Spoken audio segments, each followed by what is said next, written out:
Hey everyone, SolarPrimal here, and welcome to the last video of 2020 on the channel here. So now, over the past couple years, I've been doing product reviews of controllers you can use with the Nintendo Switch. All these are controllers I've just personally bought because I thought they were interesting, and I may have been checking out for a cheaper alternative to the Pro controller.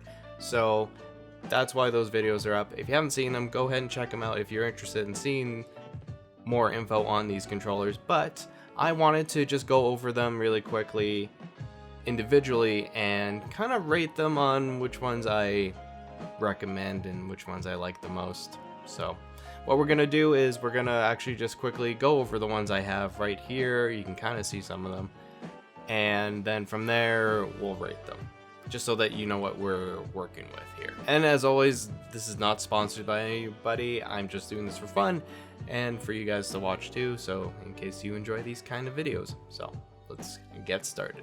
Now, first up on the ones I want to talk about, of course, is the original Nintendo Switch Pro controller. Mine, of course, is modded with different hand grips, and you know what, very easy mod to do if you're a beginner like I was at the time. I mean, I'm still a beginner, who am I kidding? But I've definitely evolved a little bit and been a bit more bold, and did a little shell switch on a video for Christmas, actually. Next is the PDP Afterglow, which is my wife's favorite one at the moment, because it lights up and it's all cool with lights and stuff. Obviously it's not on right now, but you know, you get the idea. Then we have the GameCube controller, which you could technically play on the Nintendo Switch with a GameCube controller adapter, and this one's obviously wrapped up right now, but yeah. We have the Horipad wireless controller, which again I've done a review on, so, but I have a few opinions about this one. We have the PowerA wired controller. Obviously it's not wired right now, but that is the controller right there. Then we have PowerA's enhanced wireless controller, which, you know, you've seen this one quite a few times. And finally, because you can technically use it on your Nintendo Switch, we have the Pokeball Plus. This is technically a controller. Pulling this move from Wolf Den. I just realized while editing, I forgot to mention JoyCons, because they're on the Switch. They're technically a controller that you can use, and they're great. That's all I just want to say. They're handy. You can use one sideways as a single controller for certain games. Yeah, that's all I really wanted to say about that. I kind of wasn't really thinking about that when I was doing this video, so yeah. So there it is now. Alright, bye. So going backwards from that list, let's go over the Pokeball Plus. Now, personally, I think this was a really cool idea. It's definitely a nice little novelty. It works pretty well for the game it was intended for, which is the Let's Go Pikachu and Let's Go Eevee games, and because it literally, you can play this game with just this. It's quite simple in functionality. The top button is the B button, pushing down on the joystick is the A button, I recall, and then you have a joystick. That's pretty simple. It does double up in functionality where you can actually use it as a, I don't know what the word is, but basically you can use it with Pokemon Go to walk around with and have it catch Pokemon for you, the same way that their other device was. I can't remember off the top of my head what that was called, but it was that little location looking thing that also looked like a Pokeball kind of, and yeah, functions the exact same way. So you can keep this with you as long as you have it synced up with your phone and Pokemon Go. It can catch Pokemon for you in the background, so that is pretty cool, which I really should be utilizing that more, considering tons of Pokemon have been showing up around my house. Food for thought. And then we have the PowerA enhanced wireless controller. I think I've said that right today. And it's quite obvious what my opinion is on these, is that I love them. I think they're great. They're a nice little, slightly cheaper alternative to getting a Pro controller. If you're willing to shell out the money for a Pro controller, go for it. But if you're not, and you're willing to go through a lot of AA batteries, this is a great controller. And to enforce my point, we have two more of them in our house. Obviously this one was in the video, and we got this one because it looks dang cool. And to be honest, I almost bought a fourth one recently because they keep coming out with different controller designs that look just gorgeous. These are both Zelda ones. They have a couple more Zelda ones that are just, oof, I almost got one. PowerA, you guys make really good controllers, just saying. And if we're briefly talking about features, it has 2 programmable buttons in the back here. It's kind of hard to see because of the red on red, but yeah, that is pretty neat and pretty handy for those that actually would benefit from that. I've spoken to a few people that play Splatoon, and they say that that would be a fantastic feature if they had it on the Pro controller because of something. And it has motion controls, so that also helps. And then we're dialing back to the wired PowerA controller, which, you know, by comparison, they're actually a little different in shape, but not by much. This one has more of a weird hybrid to an Xbox controller and a Pro controller, so it's kind of interesting. And it's okay. It's okay. You know, if you're okay with the wired connection and that, because it just has to be wired connection. The joysticks are very different between these two. These ones got some beefier control sticks, like they're huge. Same kind of D-pad, so because it's obviously made by the same people. And the bumper buttons are kind of, I don't like them. I think they're too thin, personally. Because again, I'm more used to that.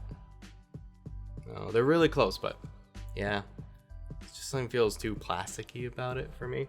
But yeah. And we have the Horipad wireless controller, and let me tell you, this thing, it hits both highs and lows with me. Pretty good controller once you get it charged up, but that's the issue. When you buy this thing, it doesn't come with a charger.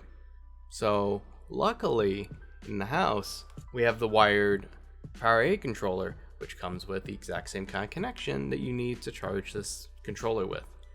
So unless you have one of those, it's not very useful. It's a really light controller too. It's missing features. Like, it's functional, but just as functional as the Pokeball Plus.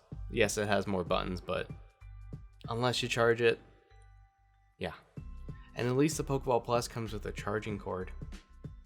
That was a goof up on your guys' end there. Would have ranked it much higher if it actually came with the charger, but yeah, it's okay. I like the design of this one. This is why we got it, so yeah. And we have the GameCube controller. This is fantastic for Smash Bros. That's pretty obvious. Anything else? Not so much. It's really tied down to its own kind of button layout that way. Funny enough, PowerA does make a GameCube-like controller that's wireless, but it has all the buttons that you need for the actual Nintendo Switch. Because yeah, this one is actually, it's lacking one of the shoulder buttons, or bumpers I should say. So yeah, it's perfect for Smash Bros, but not so much for the Nintendo Switch. I still have a bunch of these because they're great, again, for Smash Bros, and you want to play with a bunch of people. This connects way better than some of the other controllers, if I'm being honest. So yeah, perfect for that. If you're into that, by all means, enjoy. Ah yes, the Afterglow controller. I have nothing negative to say about this. This functions very much like the PowerA wireless controllers, but it holds its own charge, has motion controls, has the buttons that you would want on a Pro controller, and it lights up. So it's pretty cool, if I do say so myself. And again, the flexibility that this thing has when it comes to actually setting what functions you want on it in terms of the LED lights, and also has programmable buttons in the back as well, just like the PowerA controller. So you know what? Good one on PDP for getting on top of that, just kind of mishmashing a whole bunch of different features that people want. So, at least someone like me wants. And again, this is my wife's favorite controller at the moment, so I don't know when I'll get a chance to actually get my hands on playing that. We'll see. I should also add that controller comes with its own charging cord. Horipad, if you're listening. And we're here to the actual Nintendo Pro Controller again. Mine's modified, but it doesn't change its function whatsoever. And you know what? This is my favorite controller. It's got exactly everything that you'd want in a Pro Controller. Yes, it costs more. If you're willing to shell out that money, it's actually very much worth it. I love this controller. I use it a lot. In fact, right now I've been using it to connect to my computer so I can do some of the Pokemon challenges. And again, you can sync it right up to your Switch whenever you want. You can sync it to different computers and stuff because it's essentially a Bluetooth controller, and it's a great one. I really like it. It's handled a lot of beatings from me tapping A a lot or tapping B a lot. So yeah, I definitely love this thing. And, you know, there's part of me that's half tempted to get another one so I could just modify it and have another unique one. But, you know, this is my go-to for sure. So, if I were to rank these, which we're kind of going to, this is going to be on the top. Hands down. Next would be the Afterglow controller, because it's very close to the Pro Controller. It's just missing a couple functions, but it also lights up, which is really cool. Then it would have to be the PowerA enhanced wireless controllers for me, because I bought 3, and they do work very well. Far be it a few connection issues, like again when I went to my first tournament, it tried to connect to every Switch that was nearby, which drained the AA batteries very quickly, and I went through a few sets just even being there, not even using the controller. So something to think about, but when you're at home, totally fine. And then next I would probably rank the Pokeball Plus right underneath there, just because it has dual functionality and it works very well for what it was intended for. No problems with it, honestly. Then I'm gonna have to give the next slot to the GameCube controller, depending on what you're gonna use it for. Obviously, if you're gonna play a lot of Smash Bros. Or have friends over to play Smash Bros. With, it's perfect. Would have been ranked higher if it had more functionality for the Nintendo Switch, but because of that, it's actually below the Pokeball Plus for me. And then the bottom tier, I guess if we're actually doing a tier list here, is going to be the Horipad and the wired PowerA controller, just because, yeah, I'm not really crazy about wired controllers anymore since I've been kind of spoiled with the Nintendo Pro controller. So, yeah. And again, the Horipad, come on, you need to provide a cord if you're gonna have a wireless controller. Heck, provide a cord even if it is wireless, so you can use it wired. I don't know. It's just how I feel about that. But yeah. But those are just my thoughts and opinions on these controllers. I would like to hear what you guys think in the comments down below. Are there other controllers that you've tried out that I haven't talked about, or that you think are fantastic and great and I should check them out? Yeah, let me know in the comments down below. I may do that. So with this being the last video of 2020 on the channel, I would like to wish everyone a happy new year, and 2021 hopefully will be better. We shall see. We don't know. We just have to wait and see. So until then, you guys, this is SolarPrimal signing out, and bye for now. Again, happy new year. Love each other. Bye bye.